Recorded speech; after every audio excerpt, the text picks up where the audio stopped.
उम्मीद करती हूँ आप सब अच्छे होंगे, लेक्चर सीरीज को भी एंजॉय कर रहे होंगे। प्रीवियस वीडियो लेक्चर में मैंने सिंपल हार्मोनिक मोशन का कुछ बेसिक कॉन्सेप्ट बताया था। मैंने आपको बताया था सिंपल हार्मोनिक मोशन के दो टाइप होते हैं, linear simple harmonic motion and angular simple harmonic motion. उसके बाद मैंने आपको सिंपल हार्मोनिक मोशन की एक बहुत ही इंपॉर्टेंट कंडीशन बताई थी, that is acceleration is equal to minus का ओमेगा स्क्वायर एक्स।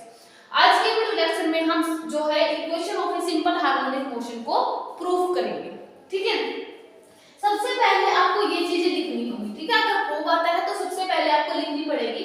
कंसीडर कर लिया एक पार्टिकल है, मास m, वो x एक्सिस में जा रहा है। ठीक है, उसके ऊपर force F is equal to minus kx लग रहा है ऑन द पार्टिकल। ठीक है, अब आपको कैसा सिनेरियो लेना है, मान लिया इस तरीके का हमने स्प्रिंग ले लिया है। ठीक है, यहाँ पे कोई पॉइंट है। ठीक है, अब तक हमने उसके ऊपर कोई फोर्स नहीं लगाया है, यानी at time t is equal to 0 पे 0 है, x is equal to x naught, इसकी x नॉट पोजीशन है, और v इज इक्वल टू इसकी स्पीड है v नॉट। ठीक है, उसके बाद हमने पार्टिकल के ऊपर फिर से फोर्स लगा दिया। अब हमने क्या किया, फोर्स लगा दिया। ठीक है, तो इसकी x पोजीशन होगी, स्पीड v होगी, at time is equal to t। ठीक है, ये दो कंडीशन मैंने ले ली है। पहले वाले में कोई फोर्स नहीं लगाया है, दूसरे वाले में मैंने फोर्स लगा दिया है। पहले पार्टिकल यहाँ था, उसके ऊपर कोई मतलब हमने फोर्सिंग लगाया, कोई मतलब हो ही नहीं रहा था, मूवमेंट ही नहीं हो रही थी। तो जैसा कि मैंने आपको सिंपल हार्मोनिक मोशन की कंडीशन बताई थी, जैसे ही हम फोर्स को क्या करेंगे, स्ट्रेच करेंगे, हमारा एक्सेलरेशन की कंडीशन क्या आई थी सिंपल हार्मोनिक मोशन में, माइनस का ओमेगा स्क्वायर एक्स। अगर हम इसको एक्स डायरेक्शन में, पॉजिटिव एक्स डायरेक्शन में स्ट्रेच करते हैं तो एक्सेलरेशन होगा नेगेटिव। अगर हम इसको नेगेटिव डायरेक्शन में स्ट्रेच करते हैं तो एक्सेलरेशन होगा पॉजिटिव। इतना मैंने आपको बता दिया था। ठीक है, ये कंडीशन हमारी बहुत ही इंपॉर्टेंट है। अब हम प्रूव करेंगे हमारे सिंपल हार्मोनिक मोशन की इक्वेशन। सबसे पहले हमें पता है कि एक्सेलरेशन हमारा क्या, जो हमारा फोर्स होता है F is equal to minus का kx। ठीक है, और F इज इक्वल टू हमें पता है ma भी होता है हमारा, बिल्कुल पता है हमें। तो यहाँ से जो हमारा एक्सेलरेशन आ जाएगा, यहाँ से कितना आ जाएगा, F बाय m। अब हमने फोर्स लगा दिया, अब फोर्स में स्ट्रिंग तो हमें पता है ऑपोजिट वर्क हो रहा है, बिल्कुल हो रहा है। तो F इज इक्वल टू हम क्या लिखेंगे, माइनस का kx बाय m, और इज इक्वल टू किसके इक्वल थी हमारी condition, that is minus omega square x। आपको ये चीज ध्यान रखनी है। आपने बहुत बार देखा होगा कि हमारे पास omega is equal to under root k by m लिखा जाता है। ठीक है, तो अगर आप यहाँ से जो है कंपेयर कर पा रहे हो तो omega is equal to under root k by m यहाँ से लिखा जाता है। मैं इन पे बेस आपको क्वेश्चन करवाऊंगी, यानी आपको कोई भी प्रॉब्लम नहीं होगी। ठीक है, तो यहाँ से देखो ओमेगा स्क्वायर माइनस से माइनस कैंसिल, यानी omega square is equal to k by m। ठीक है, और omega is equal to under root k by m। Clear हुआ इतना? अब देखो acceleration is equal to this है। ठीक है, यानी एक्सेलरेशन को हम dv बाय dt भी लिख सकते हैं, बिल्कुल लिख सकते हैं, is equal to minus omega square x कर सकते हैं, बिल्कुल। अब ये जो dv बाय dt है ना, इसको हम क्या करें, ऐसा कर लेते हैं dv by dx into dx by dt कर लेते हैं। ठीक है, इससे कोई हमें फर्क नहीं पड़ेगा, ओमेगा स्क्वायर x। ठीक है, अब dx बाय dt हमारी क्या होती है, वेलोसिटी। देखो मैं यहाँ से इसको रिमूव कर देती हूँ ताकि आपको प्रॉब्लम नहीं होगी। ठीक है, यानी यहाँ से मैं इसको रिमूव कर देती हूँ, आपने देख लिया होगा इतना। ठीक है, वीडियो को पॉज करके आप लिख देना dv बाय dx हम एज इट इज रखेंगे, और dx बाय dt को हम v लिख देते हैं। ठीक है, माइनस का ओमेगा स्क्वायर x। इतना क्लियर हुआ? अब हम देखो क्या करते हैं, v dv है ना, और इज इक्वल टू माइनस का omega square x into dx। मैंने यहाँ पे क्या किया है, पार्शियल मेथड कर दिया है ना, जो हम डिफरेंशियल इक्वेशन में करते हैं ना, यहाँ पे जो हमारे सेम कोफिशिएंट सेम वाले होते हैं उनको हम एक साइड ले जाते हैं। ठीक है, तो मैंने क्या किया है, vdv को अलग रखा है, ये अलग कर दिया। अब इनकी जो लिमिट है वो कहाँ से कहाँ तक रखेंगे, देखो v नॉट से v रहेगी लिमिट, देखो इंटीग्रेशन करेंगे vdv is equal to minus का ओमेगा स्क्वायर x, क्योंकि यही वेरिएबल है, ये कांस्टेंट है। इसकी जो है कहां से कहां तक रहेगी, v नॉट से v, और ये आ जाएगी x नॉट से x। कंडीशन लगा दें, कितना आ जाएगा, देखो v स्क्वायर बाय 2। ठीक है, और यहाँ पे इसकी आ जाएगी limit v naught by v is equal to minus का ओमेगा स्क्वायर और x की 2/2। मैं इस 2 को बाहर ही ले लेती हूँ, ठीक है, और ये आ जाएगा x नॉट और x। क्लियर हो इतना, ठीक है। तो हम क्या करें, 2 को मैं बाहर ही रख लेती हूँ, ठीक है, तो यहाँ से आ जाएगा v square minus v not का स्क्वायर इज इक्वल टू कितनी आ जाएगी, माइनस का ओमेगा स्क्वायर 2 और ये आ जाएगा x square minus x not का स्क्वायर, ठीक है। अब देखो यहाँ से हमारे पास क्या आएगा, तो हम इसको कैसे करेंगे, देखो मैं इसको ना रिमूव कर देती हूँ, आप वीडियो को पॉज करके इसको लिख लेना, ठीक है, क्योंकि ये लिखना मैं आगे प्रूव करना पड़ेगा। मैं इसको रिमूव कर रही हूँ, आप वीडियो को पॉज करके लिख लेना, क्योंकि ये चीज जो से लिखी है आप इसको लिख लेना, ठीक है। अब देखो हमारे पास क्या आ जाएगा, मैं ऐसा करती हूँ 1/2 से अभी कैंसिलिंग आउट कर देती हूँ, कोई आगे जरूरत नहीं पड़ेगी हमें, है ना।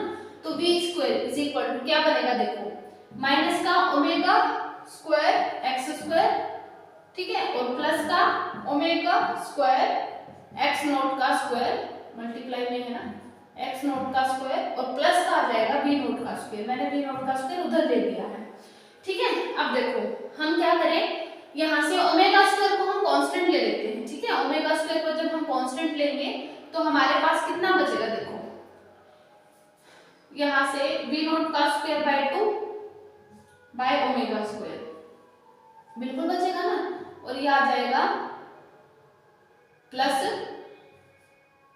x नॉट का स्क्वायर और माइनस का x स्क्वायर, यही बचेगा ना। देखो क्या किया है मैंने, ओमेगा जो है स्क्वायर को कांस्टेंट ले दिया है, ओमेगा स्क्वायर बाय ये आ जाएगा और ये आ जाएगा, ठीक है। और जब हम v निकालेंगे तो इसका अंडर रूट आ जाएगा, ठीक है, v नॉट का square by omega square plus का x नॉट का स्क्वायर माइनस का x स्क्वायर। क्लियर हुआ ना। तो यहाँ से और ओमेगा स्क्वायर मैंने कांस्टेंट ले दिया था ना यहाँ पे, और वो ओमेगा स्क्वायर लिया था तो ओमेगा बाहर आ जाएगा, ठीक है, ध्यान रहे ये जरूर लिखना है, ठीक है। तो v इज इक्वल टू देखो ओमेगा, इस चीज को देखो हम ऐसा लिख देते हैं कि जो ये हमारा v naught by omega plus का जो x नॉट है, यानी इन दोनों का स्क्वायर है और x नॉट का स्क्वायर है, इसको मैंने a लिख दिया, ठीक है। हम इसको a स्क्वायर लिख देते हैं कांस्टेंट, ठीक है, क्योंकि हमें भाई प्रूव करनी है, हमें कैसे भी करके करना पड़ेगा। a square minus x square, ये वाली चीज मैंने पूरी क्या लिख दी है, a लिख दी है, देखो वहां पे, ठीक है, कंफ्यूज नहीं होना बिल्कुल भी। तो देखो हमारे पास यहाँ से बहुत ही इंपॉर्टेंट कंडीशन आई है, that is a square minus का x स्क्वायर, ये बहुत ही इंपॉर्टेंट है, इस पे बेस मैं आपको न्यूमेरिकल भी करवाऊंगी, ठीक है। यानी हमारे पास यहाँ से सिंपल हार्मोनिक मोशन की क्या है, एक वेलोसिटी यानी स्पीड निकली है, ठीक है। और जो हमारे पास ये जो आया था ना सिंपल हार्मोनिक मोशन की जो इक्वेशन आएगी ना, जब वेलोसिटी निकालेंगे ना, जब हम इसकी इक्वेशन निकालेंगे सिंपल हार्मोनिक मोशन की, मैंने यहाँ पे स्पीड जो है इक्वेशन निकालने के साथ साथ पहले आपकी इसको वेलोसिटी की बता दी सिंपल हार्मोनिक मोशन की। अभी मैं आपको इसकी इक्वेशन बता देती हूँ, बहुत ही सिंपल है। देखो एक्सेलरेशन इज इक्वल टू हमारे पास ये आया था ना माइनस का ओमेगा स्क्वायर x, इसको हम क्या लिख सकते हैं, f बाय m बिल्कुल लिख सकते हैं ना, यानी ऐसे भी लिख सकते हैं d square x by dt का स्क्वायर, क्योंकि बिल्कुल हमें पता है पोजीशन का सेकंड डेरिवेटिव होता है ना। तो यहाँ से आ जाएगा माइनस का ओमेगा स्क्वायर x, ठीक है। उसके बाद d square x by dt का स्क्वायर प्लस का omega square x is equal to 0, ये हमारी इक्वेशन होती है सिंपल हार्मोनिक मोशन। ध्यान रहे ये हमारी सिंपल हार्मोनिक मोशन की इक्वेशन होती है, और ये हमारी जब हमसे देखो ऐसा पूछा जाएगा, ये ए है, ये एम्पलीट्यूड है, एम्पलीट्यूड का काम कर रहा है, मैं आपको इसका इससे रिलेटेड क्वेश्चन करवाऊंगी, तो बिल्कुल भी कंफ्यूज ना हो कि ये क्या हो रहा है, ठीक है। ये यहाँ पे ये वाली हमारी जो है सिंपल हार्मोनिक मोशन की इक्वेशन है, d square x by dt square simple किया है मैंने। एक्सेलरेशन को हम ऐसे लिख सकते हैं क्योंकि वेलोसिटी हमारी होती है dx बाय dt और एक्सेलरेशन होता है उसका d square x by dt का स्क्वायर प्लस का उधर ही लेके गई है। इतनी सिंपल इक्वेशन है, बस ये इंपॉर्टेंट है, बहुत ही ज्यादा इंपॉर्टेंट है। यहाँ से आपसे न्यूमेरिकल पूछे जाते हैं, आपसे एम्पलीट्यूड दे दिया जाएगा, एंगुलर फ्रीक्वेंसी दे दी जाएगी और हमसे स्पीड पूछी जाएगी।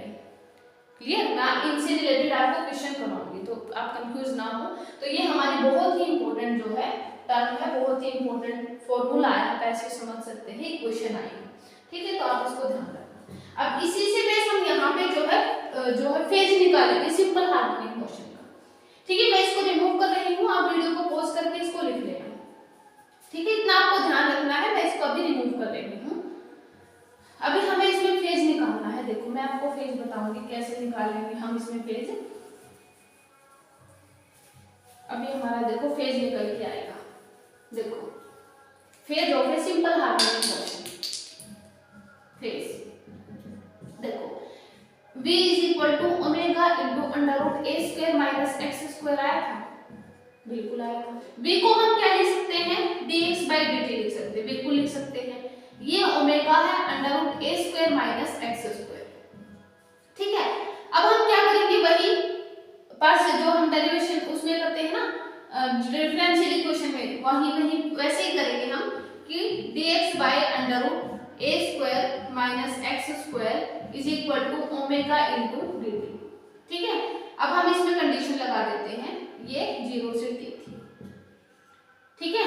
अब देखो हमारे पास ये जो होता है किसका फॉर्मूला होता है, आपको ध्यान होगा कि हमारे पास जो होता है 1 by under root a square minus x square होता है sine inverse x by a का फॉर्मूला, ठीक है। तो ये आ जाएगा sine inverse x by a, ठीक है, इज इक्वल टू कितना आ जाएगा ओमेगा t, ठीक है, और सम प्लस कांस्टेंट आ जाएगा 5, ठीक है। यहां से x by a is equal to कितना आ जाएगा साइन ओमेगा t। अगर आपसे पूछा जाए ना ये इक्वेशन कैसे है, तब आप यहां से प्रूव भी कर सकते हैं।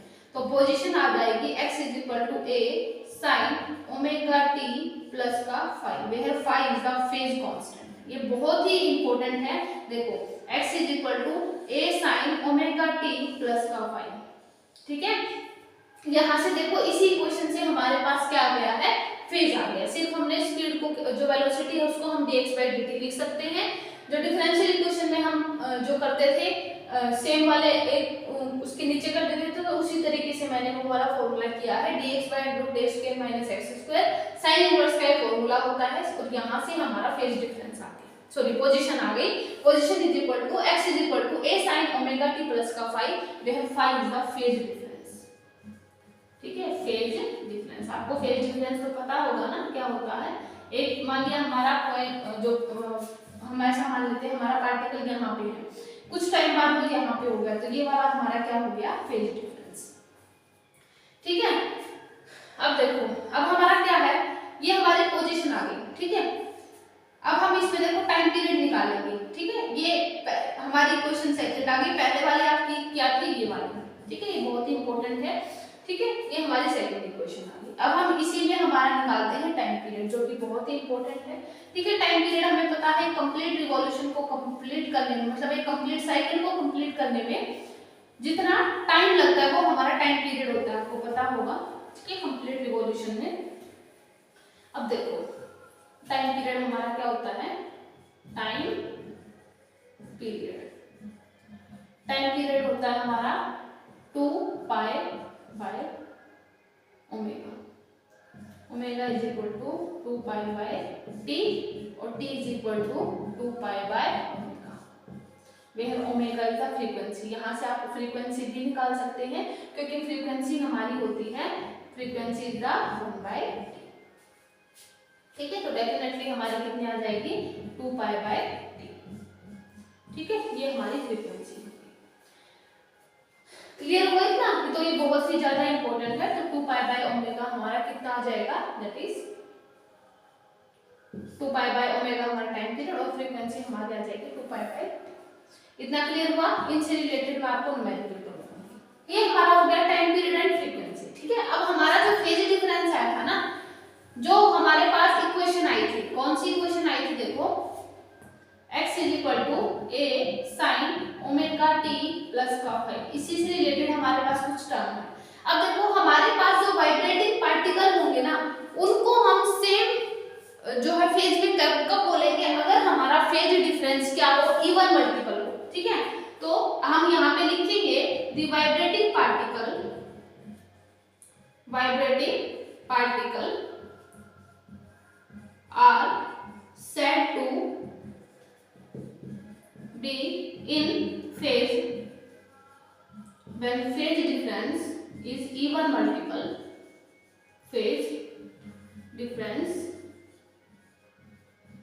is even मल्टीपल, ठीक है, यानी हम ऐसा मान सकते हैं दैट इज n पाई, ठीक है।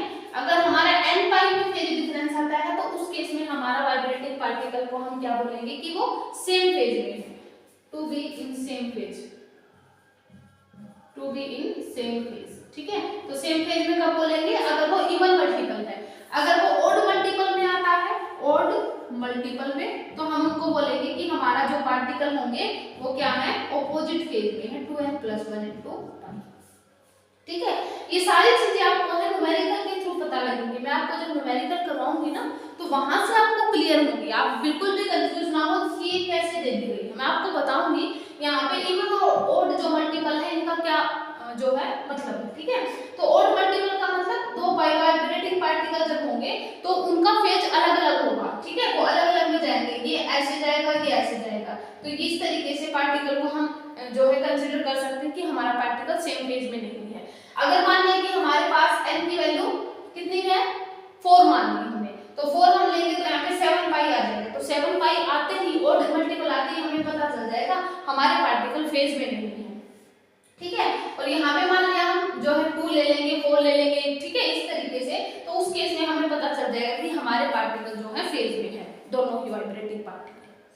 इतना क्लियर हुआ, क्योंकि हम सिंपल हार्मोनिक मोशन की बात कर रहे हैं तो पार्टिकल बिल्कुल हमें करना पड़ेगा अलग अलग पार्टिकल की बात। इतना क्लियर हुआ। अब आज की वीडियो लेक्चर में हमने क्या क्या किया है, सिंपल हार्मोनिक मोशन किया है, कुछ फेज किए हैं, उनसे रिलेटेड इक्वेशन की है, और जो मैंने इक्वेशन आपको बताई थी ना, v = ω × a² - x², वो बहुत ही इंपॉर्टेंट है, उन पे न्यूमेरिकल हम करेंगे, ठीक है। और ये फेज से डिफरेंस कुछ हम अगर देखूंगी, मैं ढूंढूंगी अगर कुछ न्यूमेरिकल मिल गए, ताकि आपको यहाँ से कॉन्सेप्ट क्लियर हो जाए कि किस तरीके से किए गए हैं, इनका क्या यूज होगा, ठीक है। तो वो मैं आपको करूंगी। सो वीडियो को लाइक करते रहें, शेयर करते रहें। Thank you so much.